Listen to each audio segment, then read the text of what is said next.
Hello friends, आप सभी का स्वागत है आपके YouTube channel smart study centre में।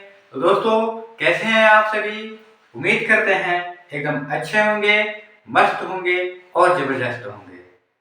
तो दोस्तों, आज का जो हम लोग का टॉपिक रहने वाला है वो है टाइप ऑफ कनेक्टिव टिश्यू का सेकेंड टाइप, यानी dense connective tissue.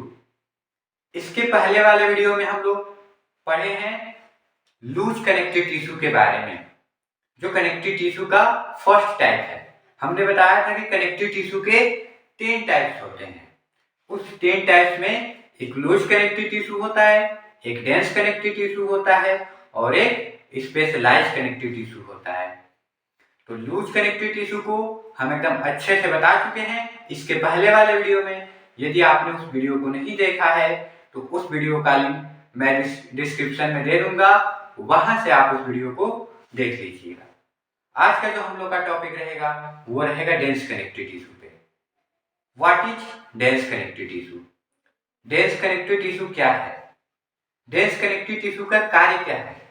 Dense connective tissue का स्ट्रक्चर क्या है? डेंस कनेक्टिव टिश्यू का टाइप्स क्या है?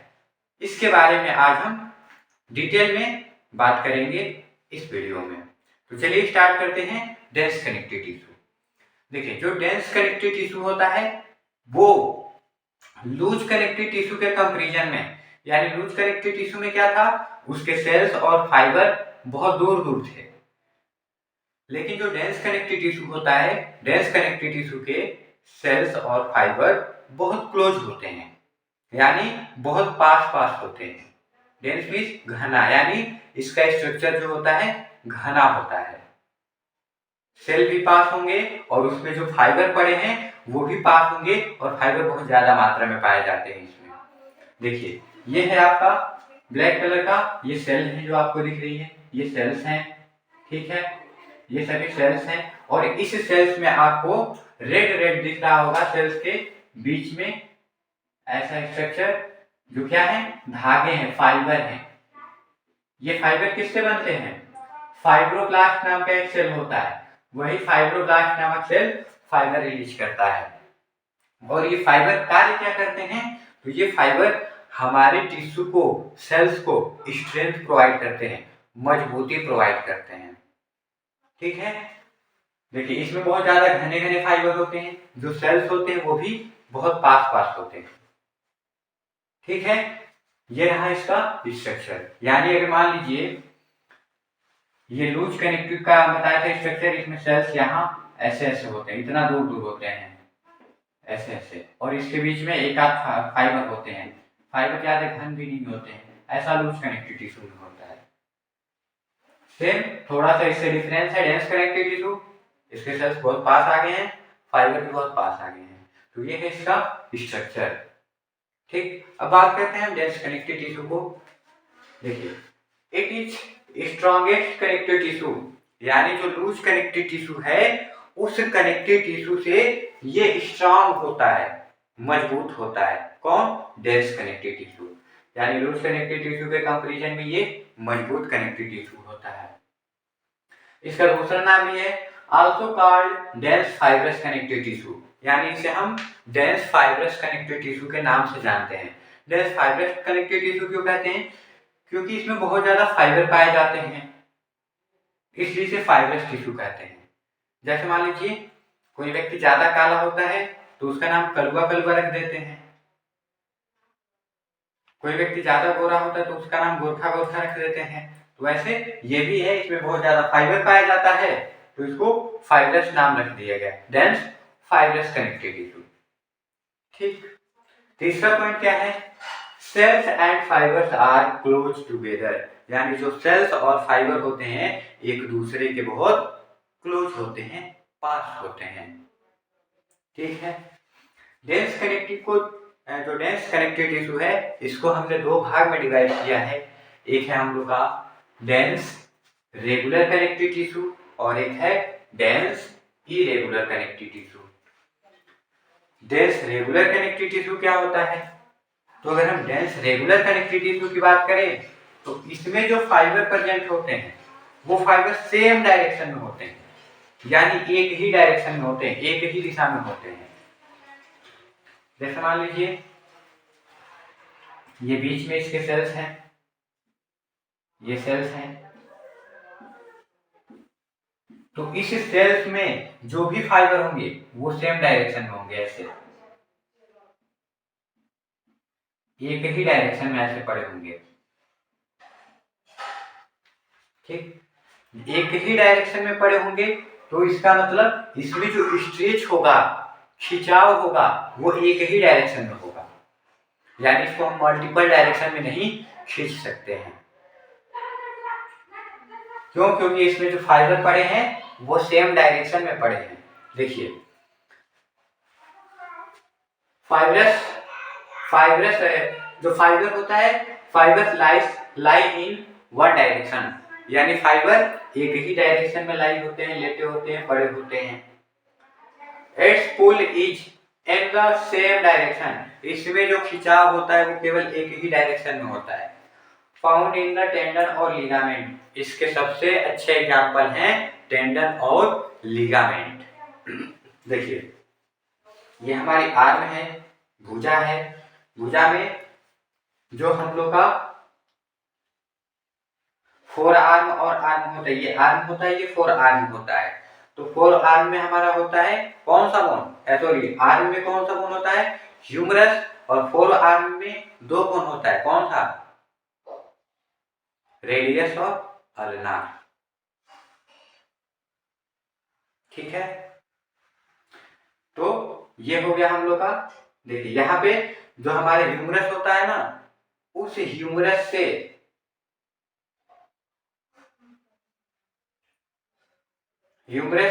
एक, पहले टेंडन और लिगामेंट को जान लीजिए।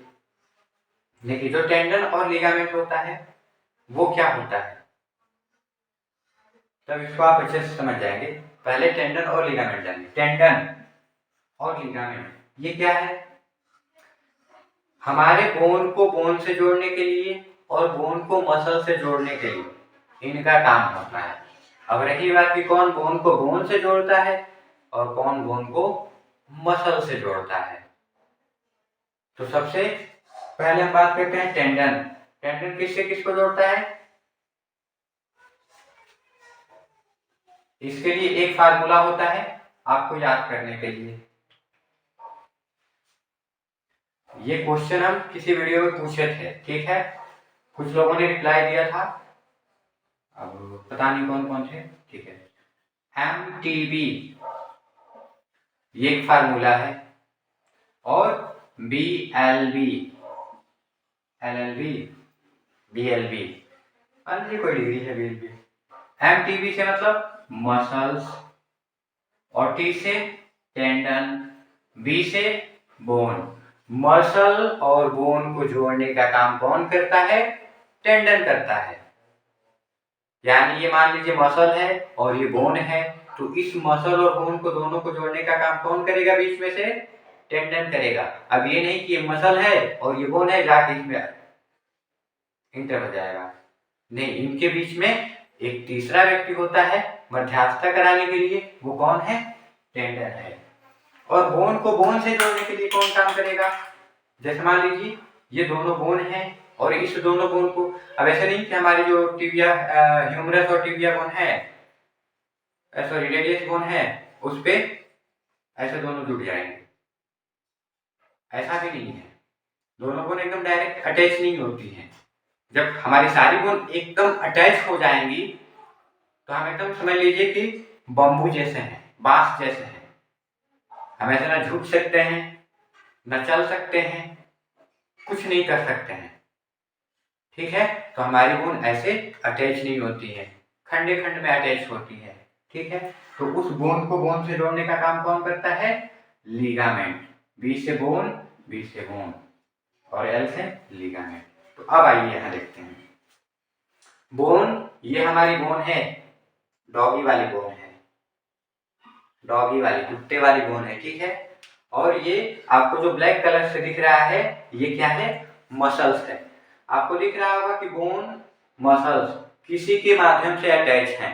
रेड कलर का स्ट्रक्चर दिख रहा होगा आपको, इसे ही हम क्या बोलते हैं, यहाँ भी देख लीजिए, ये मसल्स है और ये हमारी बोन है, दोनों क्या है, अटैच हैं। किसके माध्यम से, बताइए आप, किसके माध्यम से, बी एल बी, यहाँ पे sorry M T B, M T B muscle to bone, M T B muscle to bone, सही है। देखिए ये हो गया मसल्स, टी से टेंडन और एम टी बी, बी से बोन, यानी बोन और मसल को जोड़ने का काम कौन करता है, टेंडन करता है। तो ये बीच में हो गया टेंडन, और बोन को बोन से जोड़ने का काम, यहाँ भी टेंडन है, ये भी टेंडन ही है, क्या है, टेंडन है। देखिए यहाँ पे दो बोन एक दूसरे से अटैच हैं, लेकिन ये डायरेक्ट अटैच नहीं है, इनडायरेक्ट अटैच है। किसके थ्रू, तो ये है हम लोग का लीगामेंट, क्या है, लीगामेंट है। तो लीगामेंट के थ्रू ये अटैच होती है, ठीक। अब ऐसा ही डायरेक्ट अटैच नहीं होती, इसमें भी कुछ होता है, ठीक है। एक फ्लूइड होता है जो ग्रीस का काम करता है, जो जैसे गाड़ियों में ग्रीस डाला जाता है ना, उसको सॉफ्ट करने के लिए डाला जाता है, तो वैसा ही इसमें भी एक प्रकार का ग्रीस होता है। वो कार्य क्या करता है, हमारी बोन आपस में, जैसे हम ऐसे बोन को मूव करते हैं ना, तो ये बोन दोनों आपस में, अगर मान लीजिए वो फ्लूइड नहीं रहेगा तो हमारी बोन आपस में रगड़ करेगी, और रगड़ करने की जैसे हम बोन को, हाथ को अपने मोड़ेंगे, इसमें से चर चर की आवाज आएगी, तो इसलिए इसमें ये ग्रीस होता है। अब ये मत समझ लीजिए वो गाड़ी वाला ग्रीस होता है, फ्लूइड होता है, जिसका क्या नाम है, ये आज का क्वेश्चन रहेगा। कमेंट बॉक्स में कमेंट करिएगा कि ज्वाइंट के बीच में जो फ्लूइड पाया जाता है उसे क्या कहते हैं हम, ठीक है। तो देखिए अब यहाँ पे थोड़ा हम अपने बोन का या फिर कोई भी चीज है मूवमेंट उसको समझ लेते हैं। जैसे मान लीजिए हमारा हाथ है, इसको जब मूव करना होता है ना, मान लीजिए मूव कर दीजिए, इतना आसानी से हमने मूव कर दिया, इसको फ्लेक्स कर दिया, ये कैसे हुआ, सबसे पहले हमारे ब्रेन में मैसेज जनरेट हुआ, हमारे ब्रेन ने मैसेज जनरेट किया कि हाँ जो हमारी ये बोन है, इसको जो हाथ है इसको मूव कराना है हमको। वो मैसेज तुरंत ब्रेन से एनालिसिस होकर आया यहाँ पे, इसने कहा मूव करने के लिए, किसको, बोन को आया कि मसल्स को आया, मसल्स के पास आया।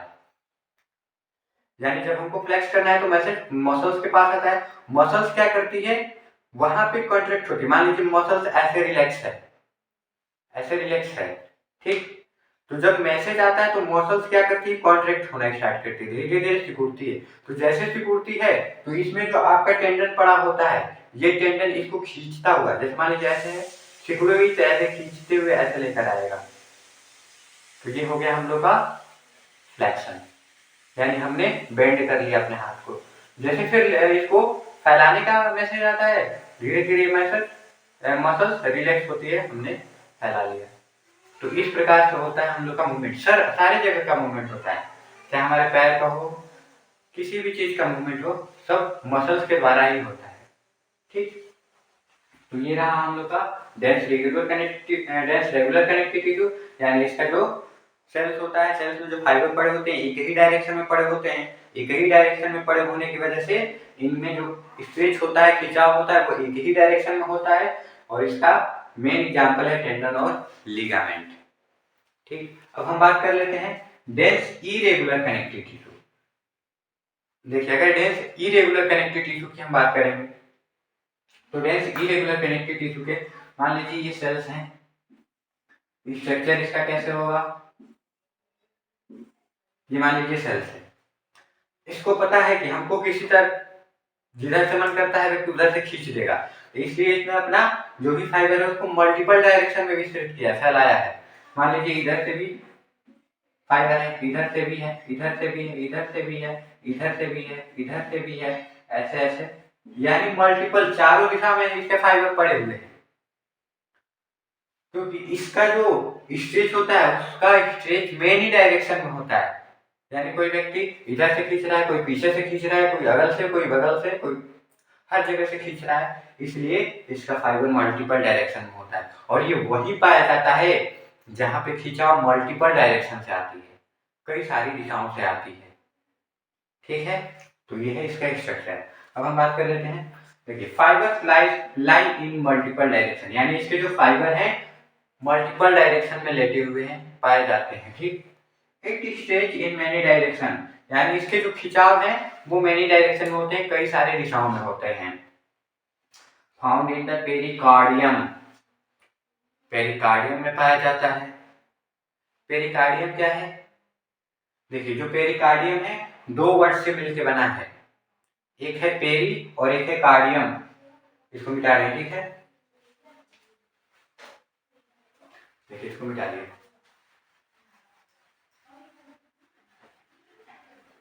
एक है हम लोग का पेरिकार्डियम की बात करें, पेरिकार्डियम,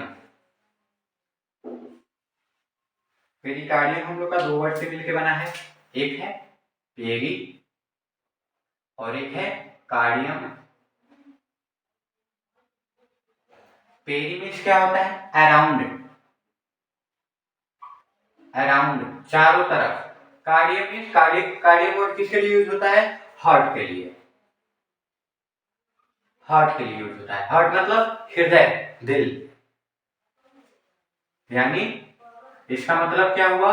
यानी हृदय, हार्ट के चारों तरफ की, अराउंड में चारों तरफ, पेरी में चारों तरफ होता है, तो अराउंड किसके? हार्ट के, हार्ट के जो चारों तरफ लेयर पाई जाती है वो पेरिकार्डियम होती है। ठीक, पेरिकार्डियम समझ में आया क्या हुआ? पेरिकार्डियम हार्ट की जो लेयर पाई जाती है उसे हम पेरिकार्डियम कहते हैं। ठीक, अब हम एक और वर्ड आया है पेरिऑस्टियम, यहीं पे पेरिऑस्टियम देख लेते हैं, इसको इरेज करते हैं। पेरिऑस्टियम, पेरी को रहने देते हैं, ऑस्टियम वर्ड जोड़ देते हैं बस।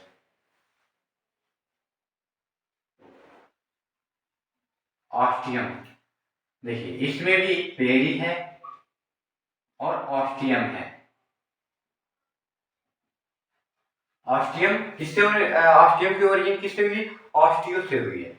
ऑस्टियो वर्ड किसके लिए यूज होता है?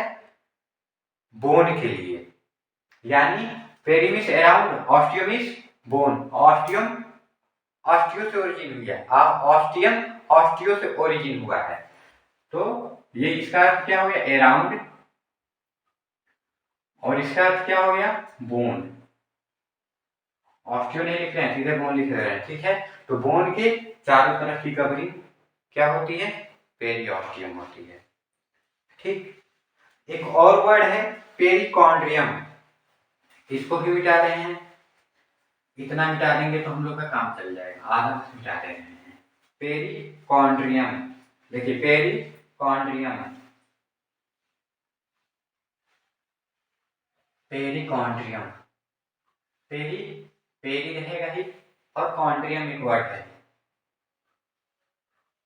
कॉन्ड्रियम। कार्डियम किससे ओरिजिन हुआ है? कार्टिलेज से। कार्डियम का अर्थ क्या होता है? कार्टिलेज, कार्टिलेज, ठीक है, यानी जो कार्टिलेज की कवरिंग होती है, यानी कार्टिलेज के चारों तरफ जो लेयर पाई जाती है उसे हम पेरिकॉर्डियम कहते हैं। ठीक, तो ये यहाँ पे पाया जाता है पेरिकॉर्डियम, पेरिकार्डियम, पेरिकार्डियम यानी जो हम लोग का हार्ट है, पता ही है, पंपिंग करता है, यानी उसको चारों तरफ से स्ट्रेच मिलता है, ठीक है, तो पेरिकॉर्डियम। पेरिऑस्टियम में तो कवरिंग है, ठीक है, जब बोन का डेवलपमेंट होता है उसमें स्ट्रेच होता जाता है चारों तरफ से, तो पेरिऑस्टियम हो गया। पेरिकॉन्ड्रियम कार्टिलेज है, आपको पता ही है कि कार्टिलेज को कोई व्यक्ति इधर से उधर से पकड़ के, यानी हम लोग का जो नोट टिप है ना, ये किससे बना है? कार्टिलेज से ही बना है। कोई व्यक्ति ऐसे दबा देता है, कोई ऐसे नाक पकड़ के खींच देता है, ये ईयर है हम लोग का, ईयर बचपन में हम लोग को क्लास टीचर ऐसे ऐंठ देते थे, तो ये सब क्या है? इसको किस में पाए जाते हैं? डेंस इरेगुलर कनेक्टिव टिश्यू में। ये सभी किसके टाइप हैं? डेंस इरेगुलर कनेक्टिव टिश्यू के। तो ये रहा हम लोग का डेंस कनेक्टिव टिश्यू, जिसको हमने यहाँ पे अच्छे से एकदम बता दिया है, आपको वो भी डिटेल में बता दिया है। अगर आपको लगता होगा यहाँ पे कुछ हमने पॉइंट छोड़ा है तो उसको कमेंट बॉक्स में कमेंट करिएगा, नेक्स्ट वीडियो में हम उसको जरूर यहाँ पे बता देंगे, ठीक है। उम्मीद करते हैं वीडियो अच्छी लगी होगी। वीडियो अच्छी लगी है तो लाइक कर दीजिए, कमेंट्स कर दीजिए, शेयर कर दीजिए अपने फ्रेंड्स को। और यदि आप हमारे यूट्यूब चैनल पर नए हैं तो सब्सक्राइब कर लीजिए हमारे चैनल को, प्रेस कर दीजिए बेल आइकन को, ताकि जब भी मैं कोई नया वीडियो अपलोड करूं उसका नोटिफिकेशन आपको मिल जाए। मिलते हैं नेक्स्ट वीडियो में नेक्स्ट टॉपिक के साथ। तब तक आपका दिन शुभ और मंगलमय हो।